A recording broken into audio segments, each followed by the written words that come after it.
என்ன அம்மா கால் பண்றாங்க? ஆமா சொல்லுங்கம்மா. இங்கே வாரு தேவி. உன் அண்ணி என்னை எதிர்த்து பேசுறா. நான் அவளை மக மாதிரி வச்சுக்கிட்டு இருக்கேன். வேற எந்த மாமியாராச்சும் மக மாதிரி வச்சுக்கிருவாளா? சொல்லு. நீங்க என்னைக்குமா உங்க மருமகளை மகளா பார்த்திருக்கீங்க? எதுக்கு இவ்வளவு பொய் சொல்றீங்க? உங்க மருமகளை மகளா பார்த்தீங்கன்னா எனக்கு இங்க டெய்லி 1 மணி நேரம் ஃபோன் பண்ணி நீங்க உங்க மருமகளை குறை சொல்ல மாட்டீங்கம்மா. என்ன தேவி சொல்ற? கல்யாணம் ஆன புதுசுல வாயே திறக்க மாட்டா. இப்ப என்ன வாய் அடிக்கிறா பாரு. சொல்றீங்கல்ல சொல்றீங்கல்ல. கல்யாணம் ஆன புதுசுல அண்ணி எப்படி இருந்தாங்க? அமைதியா இருந்தாங்கல்ல.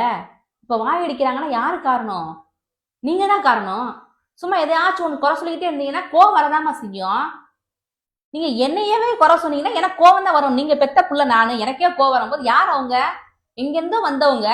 அவங்க சும்மா எதையாவது சொல்லிட்டே கோவப்படதான் செய்வாங்க. ஏமா கல்யாணத்துக்கு முன்னாடி நான் உங்க கூட தானே இருந்தேன். அண்ணன் சம்பளத்தை வாங்கிட்டு வந்து அப்படியே உங்ககிட்ட கொடுத்தானா? உண்மையா சொல்லுமா.